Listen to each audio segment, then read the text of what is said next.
أعوذ بالله من الشيطان الرجيم. بسم الله الرحمن الرحيم. قل يا أهل الكتاب لستم على شيء حتى تقيموا التوراة والإنجيل وما أنزل إليكم من ربكم وليزيدن كثيرا منهم ما أنزل إليك من ربك طغيانا وكفرا فلا تأس على القوم الكافرين. إن الذين آمنوا والذين هادوا والصابئون والنصارى من آمن بالله واليوم الآخر وعمل صالحا فلا خوف عليهم ولا هم يحزنون. صدق الله مولانا العظيم. ترجمہ ان آیات مبارکہ کا یہ ہے، باری تعالیٰ فرماتے ہیں کہہ دیجئے کہ اے اہل کتاب لستم علی شیء، تم کسی بھی راہ پر نہیں ہو، حتی تقیموا التوراۃ والانجیل، یا جب تک کہ تم قائم نہ کرو توریت کو اور انجیل کو، وما انزل الیکم من ربکم، اور اس چیز کو جو تم پر اترا تمہارے رب کی طرف سے، وَلَيَزِيدَنَّ كَثِيرًا مِّنْهُمْ مَا أُنزِلَ إِلَيْكَ مِن رَّبِّكَ طُغْيَانًا وَكُفْرًا، اور بڑھا دے گا ان میں سے بہتوں کی سرکشی اور کفر کو وہ چیز جو آپ کی طرف اتارا گیا۔ فَلَا تَأْسَ عَلَى الْقَوْمِ الْكَافِرِينَ، تو آپ افسوس نہ کریں اس کافر قوم پر۔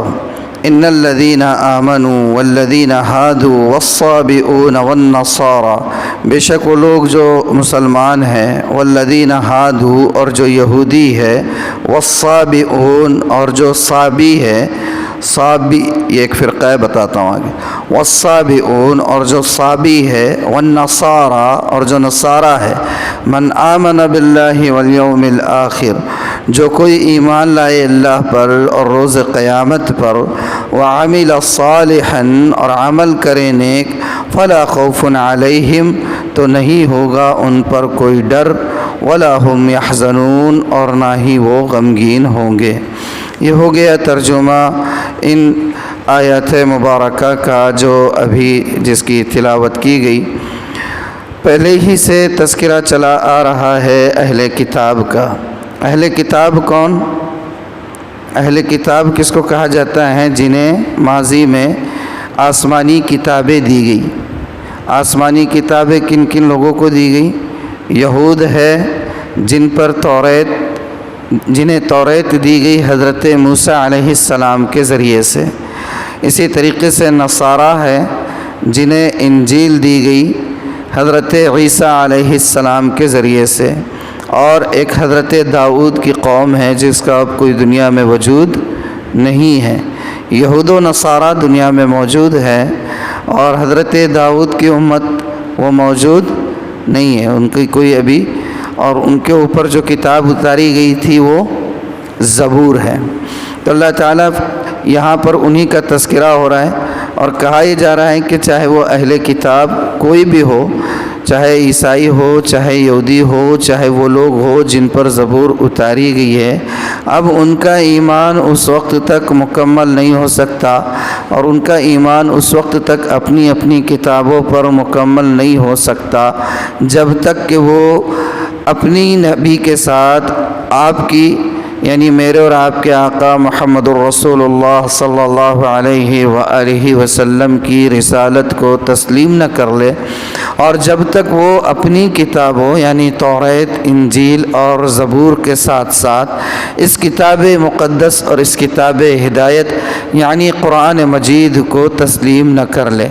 ظاہر سی بات ہے، قرآن مجید کو تسلیم کریں گے تو گزشتہ کتابوں کو تسلیم کرنا آ ہی جائے گا، اس لیے کہ گزشتہ جتنی کتابیں گزری ہیں ان تمام کتابوں کا خلاصہ اور ان تمام کتابوں کا باٹم لائن وہ سب کچھ اس کتاب مقدس میں آ چکا ہے، اور جو چیزیں اس کتاب میں نہیں آئی ہیں تو اللہ کو اس کو منسوخ کرنا تھا، اور وہ منسوخ ہو چکی ہے۔ تو قرآن کو مانے بغیر کوئی شخص سچا یہودی بھی نہیں ہو سکتا ہے۔ آج میرے اور آپ کے آقا کی بعثت کے بعد نہ کوئی سچا عیسائی ہو سکتا ہے۔ لازمی اور بنیادی شرط ہے اللہ کے رسول کی رسالت اور آپ پر اتاری گئی کتاب پر ایمان لانا۔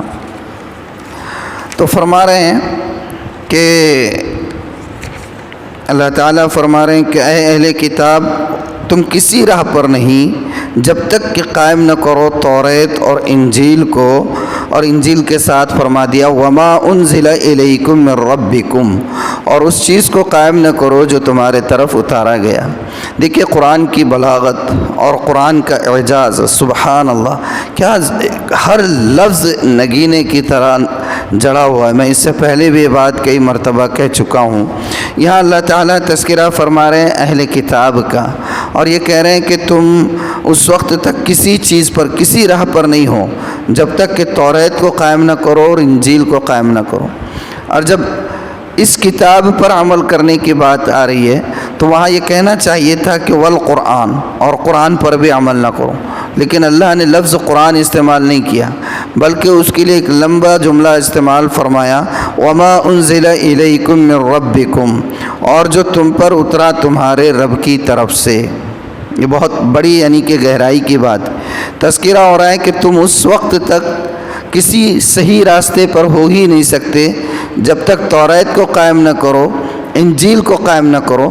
آنا چاہیے تو لفظ کے قرآن کو بھی قائم نہ کرو، لیکن اللہ تعالیٰ نے لفظ قرآن استعمال نہیں فرما کر یہ فرمایا کہ اس چیز کو قائم نہ کرو جو تم پر اترا۔ اس سے اشارہ ہے اس بات کی طرف کہ جو قرآن ہم پڑھتے ہیں، اس قرآن کے علاوہ میرے اور آپ کے آقا محمد الرسول اللہ صلی اللہ علیہ وآلہ وسلم کی زبان مبارک سے نکلا ہوا ہر لفظ بھی وحی ہے۔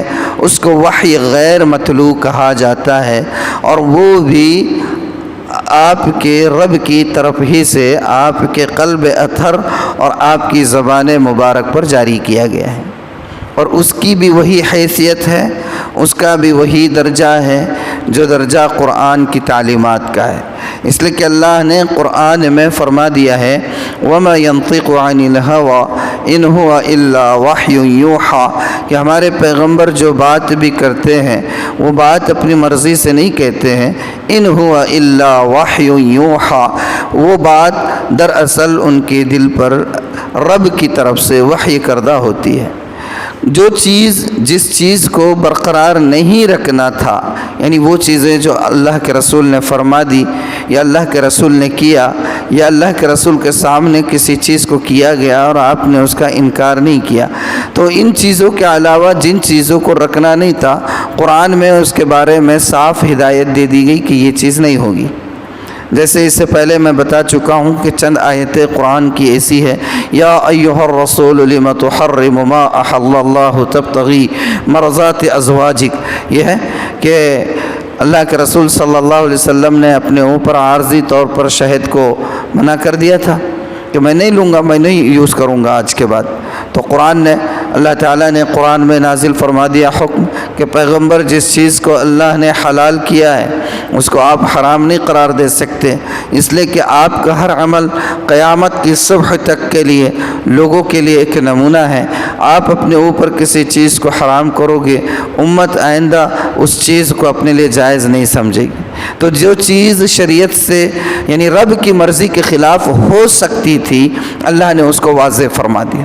اب جس چیز کی وضاحت اللہ نے نہیں فرمائی، مطلب یہ ہے کہ وہ چیز حکم کے درجے میں ہے، اور اللہ کے رسول صلی اللہ علیہ وسلم کا ہر فرمان وہ بھی وحی کا درجہ رکھتا ہے، اور اس کو کہتے ہیں وحی غیر مطلوع۔ قرآن کو کہتے ہیں وحی مطلوع، یعنی ایسی وحی جس کی تلاوت کی جاتی ہے، اور احادیث مبارکہ کو کہا جاتا ہے وحی غیر مطلوع، ایسی وحی جس کی تلاوت تو نہیں کی جاتی لیکن وہ بھی وحی ہے اللہ کی طرف سے۔ تو یہ قرآن کا اعجاز ہے کہ فرمایا اس وقت تک کامل مومن والے ایمان والے نہیں ہو سکتے اور صحیح راستے پر نہیں ہو سکتے جب تک کہ آپ اپنی گزشتہ کتابوں کو بھی، اگر آپ یہودی اور عیسائی ہیں تو اپنی اپنی کتابوں کے ساتھ ساتھ اس نبی آخر الزماں کے ہر حرف کو تسلیم نہیں کرو۔ قرآن کو تو ماننا ہی ہے، آپ کی سیرت کو بھی ماننا ہے، آپ کے اقوال کو بھی ماننا ہے اور آپ کی ہدایات پر بھی عمل کرنا ہے، تبھی جا کر آپ سیدھے راستے پر اور صراط مستقیم پر گامزن مانے جاؤ گے۔ ادروائز آپ صحیح راستے پر نہیں ہیں، چاہے آپ کتنے ہی اپنے آپ میں سمجھتے رہے کہ ہم اللہ کے محبوب ہیں اور نبیوں کی اولادیں ہیں اور جنت تو ہماری بس جیب میں ہے، یہ خالی خام خیالی ہے، اس سے کچھ ہونے والا نہیں ہے۔ وَلَيَزِيدَنَّ كَثِيرًا مِّنْهُمْ مَا أُنزِلَ إِلَيْكَ مِن رَّبِّكَ طُغْيَانًا وَكُفْرًا، اور اللہ تعالیٰ فرما رہے کہ جو چیز آپ کی طرف اتاری جا رہی ہے، تو یہ دیکھیں تسلی ہے میرے اور آپ کے آقا کے لیے۔ اللہ کے رسول صلی اللہ علیہ وآلہ وسلم کو جو مشن دیا گیا تھا، اس مشن کے اندر آپ اتنے کیا کہنا چاہیے، اتنا پیشن تھا آپ کے اندر اس مشن کو لے کر، اور اتنے پیشنیٹ تھے آپ کہ ہمہ وقت آپ نے اپنے آپ کو صرف اس کے لیے وقف ہی نہیں کر دیا تھا، بلکہ آپ یوں کہنا چاہیے کہ اپنے آپ کو گھلا دے رہے تھے اس مشن کے لیے۔ جو لوگ ایمان نہیں لا رہے ہیں تو ان کے لیے آپ اتنے پریشان ہو جایا کرتے تھے کہ اللہ کی پناہ، اللہ نے قرآن میں خود اتار دیا کہ لعلک باخع نفسک علی آثارہم ان لم یؤمنوا بہذا الحدیث اسفا۔ محبوب ایسا لگتا ہے کہ اگر یہ لوگ ایمان قبول کر نہ لے تو آپ اپنی جان کا نقصان کر دیں گے، ایسا نہ کرے۔ یہ لوگ ماننا ہے تو مانیں گے، نہیں ماننا ہے نہیں مانیں گے، آپ اپنا کام کرتے رہیے، صرف آپ کیا کریں، کام کریں۔ یہاں پھر تسلی دی جا رہی ہے کہ آپ کے کہنے کے باوجود یہ اہل کتاب اگر ایمان نہیں لائیں گے تو اس سے آپ کچھ یہ مت سمجھنا کہ آپ نے اپنے فرض منصبی میں کچھ کمی کی ہے۔ اللہ تعالیٰ فرما رہے وَلَيَزِيدَنَّ كَثِيرًا مِّنْهُمْ مَا أُنزِلَ إِلَيْكَ مِن رَّبِّكَ طُغْيَانًا وَكُفْرًا، اور بڑھا دے گا ان میں سے زیادہ تر لوگوں کا وہ چیز، کیا چیز بڑھا دے گی؟ وہ چیز جو آپ کی طرف اتاری گئی، یہ قرآن کیا بڑھائے گا؟ طغیانا و کفرا، شرارت کو اور سرکشی کو اور کفر کو۔ اس لیے کہ کیوں بڑھائے گا؟ وہ اپنی پچھلی کتابوں کے اندر جو ہے بہت سی چیزوں کو چھپا کر اور لوگوں کو خوش کر کے اپنی جیب برائی کا کام کر لیا کرتے تھے۔ یہ قرآن اس کی گنجائش نہیں رکھتا ہے، یہ قرآن کھل کر ساری چیزوں کو بتا دیتا ہے، تو وہ لوگ ظاہر سی بات ہے کہ انکار کرنے والے کتاب کا اس کو قبول نہیں کریں گے، کیونکہ اس کو اگر قبول کریں گے تو وہ جو پچھلی اجارہ داری ہے جس کے ذریعے سے لوگوں کو ٹھگا کرتے تھے وہ تو ختم ہو جائے گی، وہ کہاں برقرار رہے گی، تو کفر بڑھ جائے گا، سرکشی بڑھ جائے گی، شرارت بڑھ جائے گی، اور آپ کے خلاف ڈٹ کر کھڑے ہو جائیں گے۔ تو اللہ تعالیٰ فرما رہے یہ ہونے والا ہے، یہ ہو کر رہے گا۔ ہاں، لن ترضى عنك اليهود ولا النصارى حتى تتبع ملتهم، یہ یہود و نصارہ آپ سے کبھی بھی راضی نہیں ہو سکتے ہیں یہاں تک کہ آپ ڈائریکٹ کنورٹ ہو جائیے انہی میں، تو ہی بس خوش ہے، ورنہ خوشی کا کوئی راستہ نہیں، اور یہ تو ہو نہیں سکتا ہے کہ ہم کنورٹ ہو جائیں۔ فلا تأس على القوم الكافرين، تو آپ افسوس نہ کریں اس کافر قوم پر۔ کون فرما رہے ہیں؟ اللہ تعالیٰ۔ آپ کا کام ہے پہنچانا ہے، پہنچا دیجئے، ماننا ہے نہیں ماننا ہے وہ اس کی مرضی، آپ افسوس نہ کریں کافر قوم پر۔ ان الذين آمنوا والذين هادوا والصابئون والنصارى من آمن بالله واليوم الآخر وعمل صالحا فلا خوف عليهم ولا هم يحزنون، بے شک جو مسلمان ہیں، والذين هادوا، اور جو یہودی ہے۔ یہودیوں کو یہودی کیوں کہتے ہیں؟ اس سے پہلے بتایا تھا شاید میں، یہودیوں کو یہودی کیوں کہتے ہیں؟ یہودیوں کو بعض لوگ تو یہ کہتے ہیں کہ حضرت یعقوب علیہ السلام کے جو صاحبزادے تھے ان میں ایک بیٹے کا نام، جس نے یہ رائے دیا تھا نا کہ لا تقتلوا یوسف والقوه فی غیابۃ الجب یلتقطه بعض السیارہ ان کنتم فاعلین، وہ بھائی جس نے یہ رائے دی تھی کہ بھائی یوسف کو قتل مت کرو، یار ہے تو اپنے ہی بھائی ہے، ٹھیک ہے ابو کا اٹینشن پوری توجہ اپنی طرف مبذول کرا لی، لیکن ہے تو اپنا ہی بھائی، قتل مت کرو، ایسا کرو ایک آدھے کسی اندھے کنویں میں لے جا کے ڈال دو، کوئی لے لے گا۔ تو وہ بھائی جس نے یہ رائے دی تھی اس کا نام یہودا تھا، اس کا نام یہودا تھا، اور انہی سے، یعنی صرف اسی سے نہیں چلی، وہ تو یعقوب علیہ السلام کی پوری اولاد سے جو نسل چلی اس کو بنی اسرائیل کہا جاتا ہے، اور بنی اسرائیلی یہودی ہے اور نصارہ ہے۔ بنی اسرائیل میں دونوں نکلے نا، یہودی بھی اور نصارہ بھی۔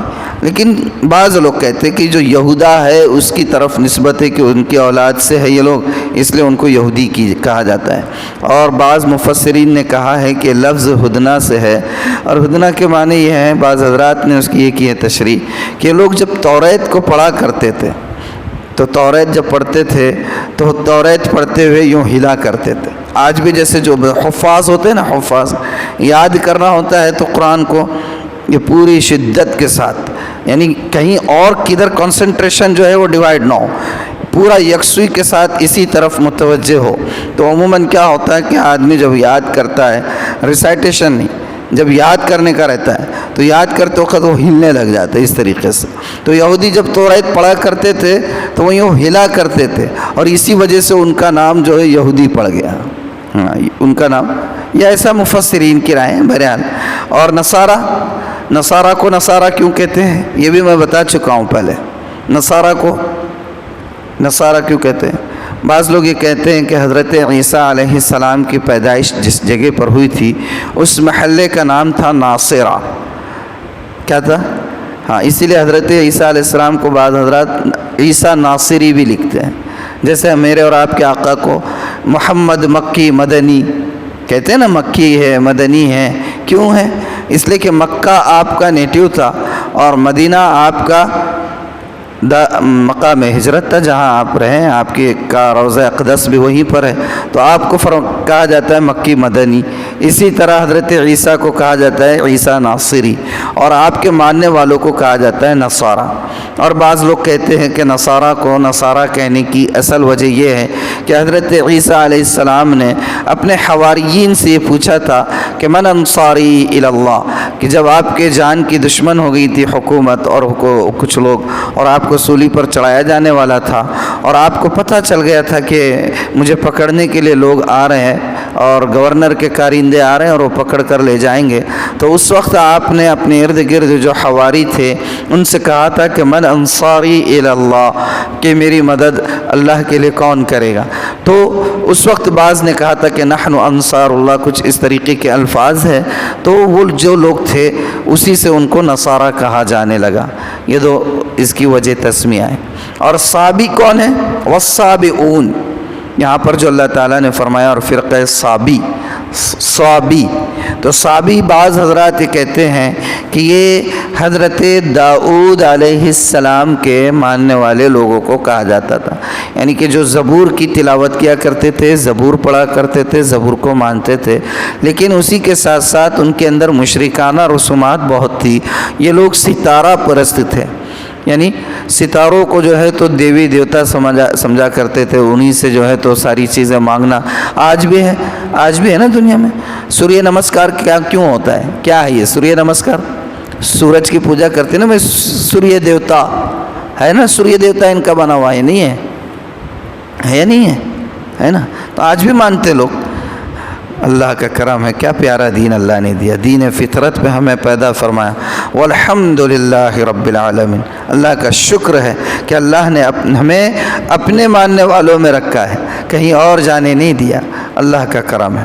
تو فرمایا کہ صحابی وہ لوگ ہیں جو حضرت داؤد علیہ السلام کو مانتے ہیں، زبور کو پڑھا کرتے تھے، اور ساتھ ہی ساتھ ستارہ پرست تھے۔ والنصارى من آمن باللہ والیوم الآخر، جو کوئی، یہ جتنے بھی لوگ ہیں، یہود ہے، نصارہ ہے، صابی ہے، مسلمان ہیں، ان میں جو ایمان لائے اللہ پر، والیوم الآخر، آخرت کے دن پر، وعمل صالحا، اور نیک اعمال کریں گے، فلا خوف علیہم ولا هم يحزنون، تو ان پر کوئی ڈر نہیں ہوگا اور نہ وہ غمگین ہوں گے۔ ورنہ صرف مسلمان ہونا اور صرف نبی آخر الزمان کی امت ہونے پر اترانا اور اعمال سے جو ہے تو دور بھاگنا، یہ نجات کے لیے کافی نہیں ہوگا۔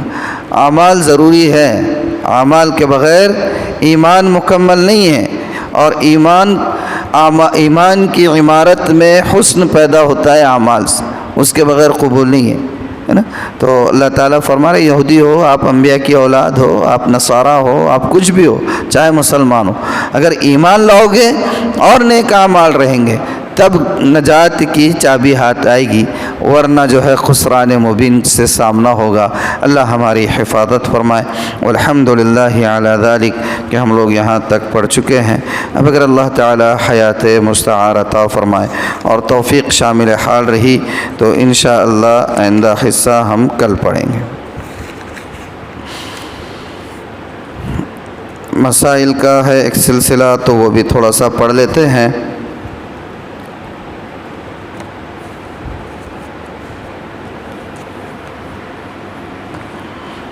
اگر تکیہ لگا کر کھڑا ہونے پر قادر ہو تو کیا کریں؟ اگر چھتری یا دیوار وغیرہ پر ٹیک لگا کر کھڑا ہو سکتا ہو تو ایسے شخص پر بھی کھڑے ہو کر ہی نماز پڑھنا لازم ہوگا، بیٹھ کر پڑھنے کی اجازت نہیں ہوگی۔ اگر چھتری یا دیوار وغیرہ پر ٹیک لگا کر کھڑا ہو سکتا ہو تو ایسے شخص پر بھی کھڑے ہو کر ہی نماز پڑھنا لازم ہوگا، بیٹھ کر پڑھنے کی اجازت نہیں ہوگی۔ یہ مسئلہ بڑا خطرناک ہے۔ کرسیوں پر نماز پڑھنا بہت آسان بنا لیا ہم نے۔ عذر ہے، ٹھیک ہے، لیکن عذر کا بھی کوئی کرائٹیریا ہے، وہ کرائٹیریا نہیں دیکھتے ہم لوگ، بس سمجھتے اب تھوڑا سا درد ہو گیا زندہ باد، نہیں ہے زندہ باد۔ دوران نماز ٹیک لگانا، اگر نفل نماز کھڑے ہو کر شروع کی تھی پھر تھکاوٹ کی وجہ سے ٹیک لگا لی تو کوئی حرج نہیں، لیکن بلا عذر خواہ مخواہ ٹیک لگا کر نماز پڑھی تو یہ بے ادبی کی بنا پر مکروہ۔ نفل نماز فرض نہیں، واجب اور سنت نہیں، الفاظ کو غور سے سنا کرے۔ اگر نفل نماز کھڑے ہو کر شروع کی تھی پھر تھکاوٹ کی وجہ سے ٹیک لگا لی تو کوئی حرج نہیں، لیکن بلا عذر خواہ مخواہ ٹیک لگا کر نماز پڑھی تو یہ بے ادبی کی بنا پر مکروہ ہے۔ نفل نماز کچھ کھڑے ہو کر اور کچھ بیٹھ کر پڑھنا، نفل نماز میں بہت گنجائش ہے، بہت گنجائش ہے۔ قیام فرض ہے نماز میں، نفل نماز میں قیام فرض نہیں ہے۔ ہاں ایسے ٹیک لگا سکتا ہے، تھک گیا ہے۔ کوئی شخص نفل نماز کھڑے ہو کر شروع کرے اور بعد میں بیٹھ جائے، یا بیٹھ کر شروع کرے پھر کھڑے ہو کر پڑھنے لگے تو اس طرح بھی نماز درست ہے، لیکن جب کھڑے ہو کر شروع کرے تو بہتر ہے کہ بلا عذر نہ بیٹھے۔ آدھا تیتر آدھا بٹیر کا ایک پورے چلنا، تو اگر کھڑے ہو کر شروع کیے ہیں تو کھڑے ہو کر ہی نماز پڑھ لے، اور اگر بیٹھ کر شروع کی ہے تو پوری نماز بیٹھ کر ہی مکمل کرے۔ اللہ تعالی عمل کی توفیق عطا فرمائے۔ سبحان اللہ و بحمدہ، سبحانک اللہم و بحمدک، نشہد ان لا الہ الا انت، نستغفرک و نتوب الیک۔ سبحان ربک رب العزت عما یصفون، وسلام علی المرسلین، والحمد للہ رب العالمین۔